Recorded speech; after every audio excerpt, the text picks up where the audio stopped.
Саламатсыңарбы, урматтуу окуучулар? Кайрадан силер менен кычкылтектүү органикалык бирикмелерди окуп үйрөнүүнү улантабыз. Бүгүнкү өтүлө турган сабактын темасы карбон кислотасынын химиялык касиети. Карбон кислотасынын химиялык касиетин окуп үйрөнүүдөн мурда биз силер менен өткөн сабакта кычкылтектүү органикалык бирикмелерге кирген карбон кислоталарынын гомологиялык катарын, алардын физикалык касиетин жана алардын изомерлеринин аталыштары боюнча таанышкансыңар. Бүгүн карбон кислоталарынын химиялык касиетин окуп үйрөнөбүз. Карбон кислоталарынын химиялык касиетин окуп үйрөнүүдөн мурда биз силер менен дагы бир жолу кычкылтектүү органикалык бирикмелерге кайсы заттар кире тургандыгын эске түшүрүп көрөлү. Кычкылтектүү органикалык бирикмелер булар курамында радикалы жана гидроксил тобу болгон заттар, спирттер. Ал эми курамында радикалдар жана алдегиттик топ болгон заттарды биз алдегиттер деп атаганбыз. Ал эми курамында радикалдары жана карбоксил тобу болгон заттар булар карбон кислоталары болуп эсептелинет экен. Демек, булардын молекуласынын курамын салыштырсак, алдегиттерге караганда карбон кислотасынын курамында дагы бир кычкылтектин атому кошулган же болбосо гидроксил тобу бар. Мына ушул гидроксил тобундагы суутектин атомдорунун орун алмашуусу менен, ошондой эле гидроксил тобунун орун алмашуусу менен карбон кислоталары орун алмашуу реакцияларына кирет. Бул учурда көмүртек менен кычкылтектин ортосундагы байланыш үзүлөт, ошондой эле кычкылтек менен суутектин ортосундагы байланыш үзүлөт.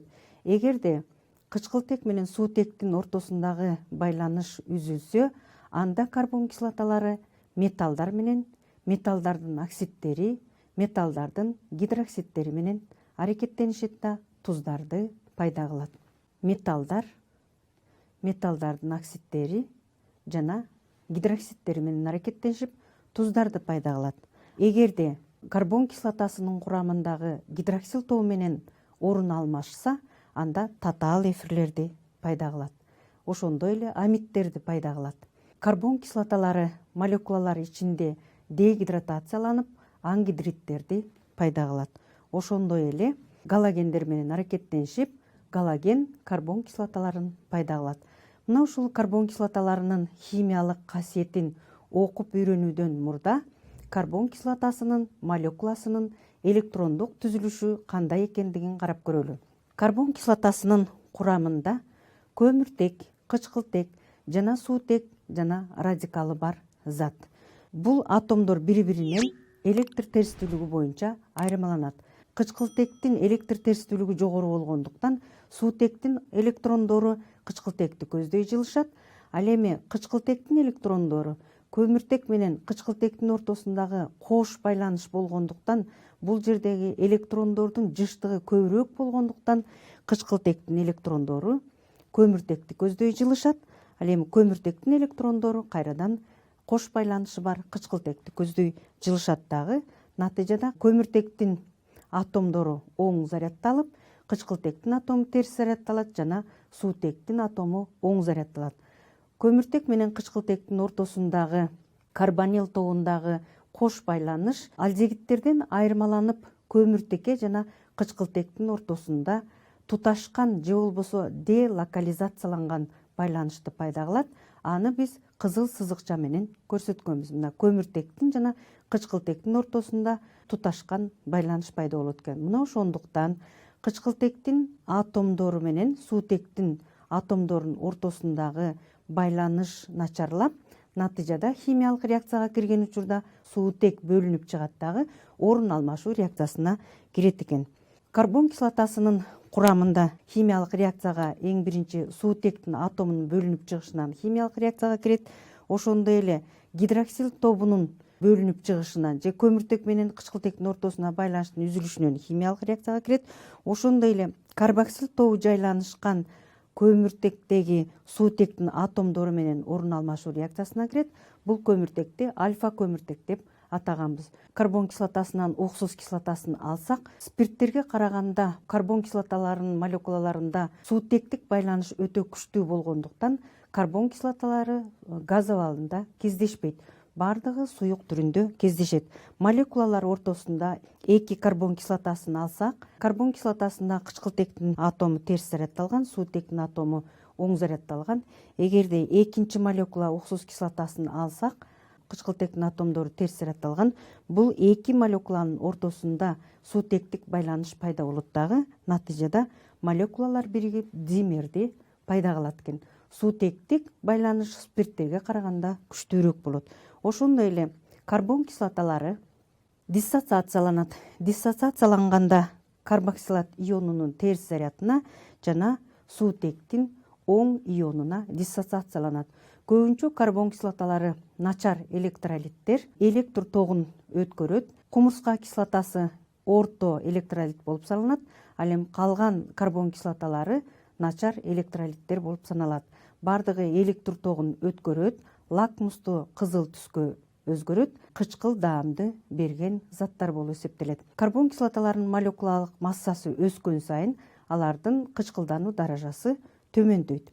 Анда эмесе мына ушул карбон кислотасынын металлдар менен аракеттенишүүсүнүн теңдемесин жазып көрөлү.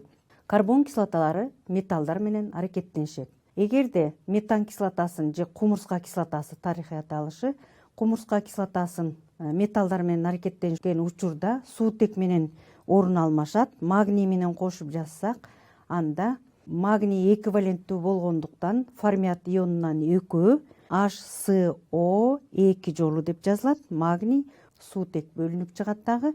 Бул заттын аты магнийдин форматы деп аталат. Ошондой эле металлдардын оксидтери менен аракеттенишет. Эгерде этан кислотасын алсак же уксус кислотасы тарыхый аталышы, ага магнийдин оксидин кошсо, анда ацетат иону, ацетатта бир валенттүү болгондуктан магний эквиваленттүү, ошондуктан кашаага алып CH3 CO2 жолу деп жазабыз. Анда суу бөлүнүп чыгат жана магнийдин ацетаты пайда болот экен. Анда эмесе мына ушул карбон кислоталарынын металлдар менен аракеттенишүүсү боюнча тажрыйбага көңүл бурсаңар. Уксус кислотасы, цинк жана магний алынган. 2 пробиркага уксус кислотасынан куюп алабыз. Биринчи пробиркага цинк металлынан 2 кесекчесин салабыз. Мына биринчи пробиркага цинктин кесекчеси салынды. Бул учурда реакциянын жүрүшү байкалбайт. Ал эми экинчи пробиркага магнийдин кесекчесин салабыз. Бул учурда магний цинкке караганда активдүү металл болгондуктан реакция жүрүп газ бөлүнүп чыга баштайт. Ал газ суутек газы. Мына реакциянын жүргөндүгү байкалып атат. Суутек бөлүнүп чыгат.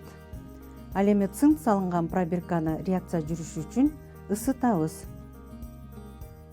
Isытыш үчүн газ горелкасын пайдаланабыз.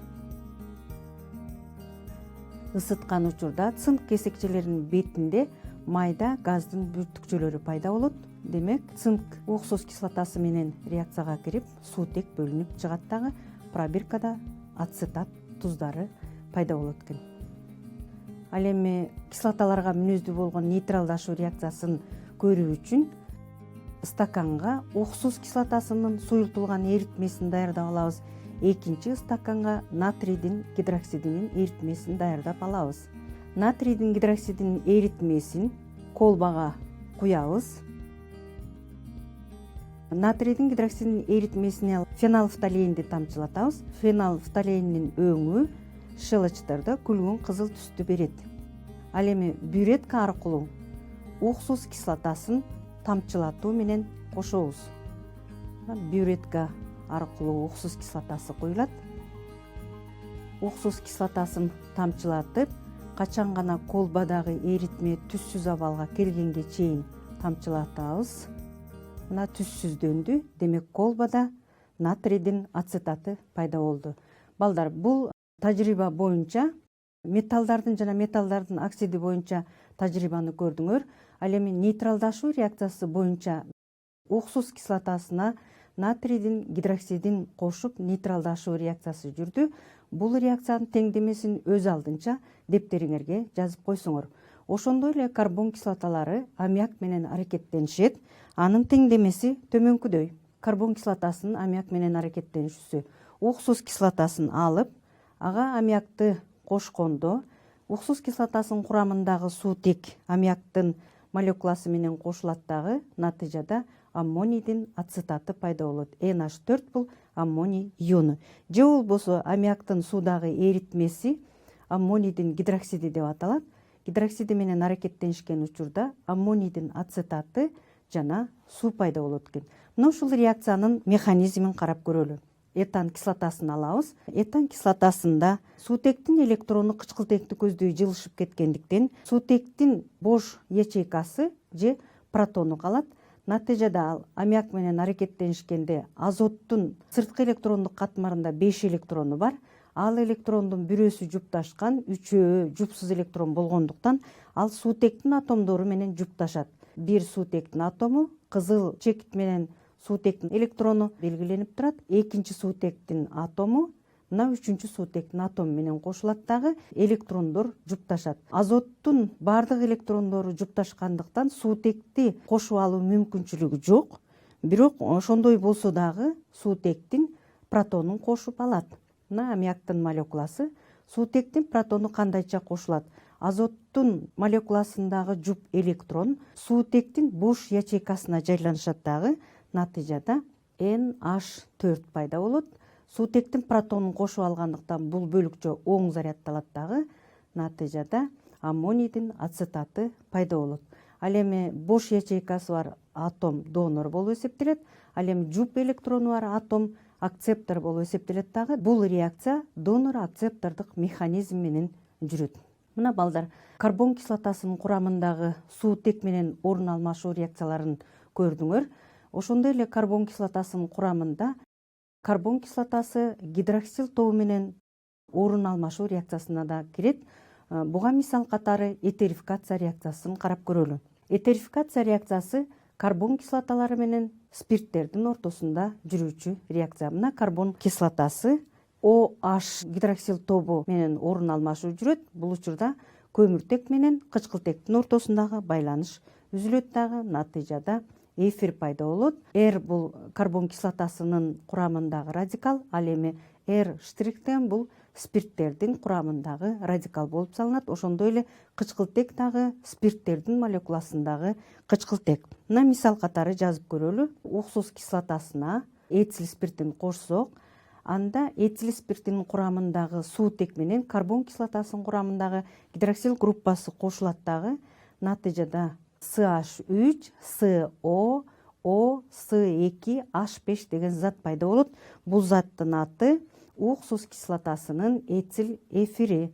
Демек, радикал, этил радикалы болгондуктан этил эфири деп аталат. Кычкылтек менен байланышкандыктан жана суу бөлүнүп чыгат, аны -H2 деп жазып коебуз. Гидроксил тобу менен орун алмашканда аммонийдин ацетатынын курамындагы NH4 кычкылтек бөлүнүп чыгат дагы температуранын таасири астында NH2 айланат. Бул уксус кислотасынын амиди деп аталат. NH2 жана суу бөлүнүп чыгат экен.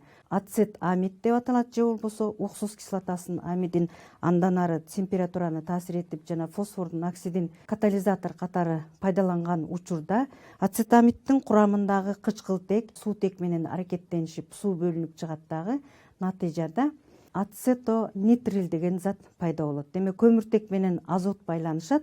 Булардын ортосунда 3 байланыш менен байланышкан ацетонитрил заты пайда болот экен. Бул дагы гидроксил тобунун орун алмашуусунан пайда болгон заттар.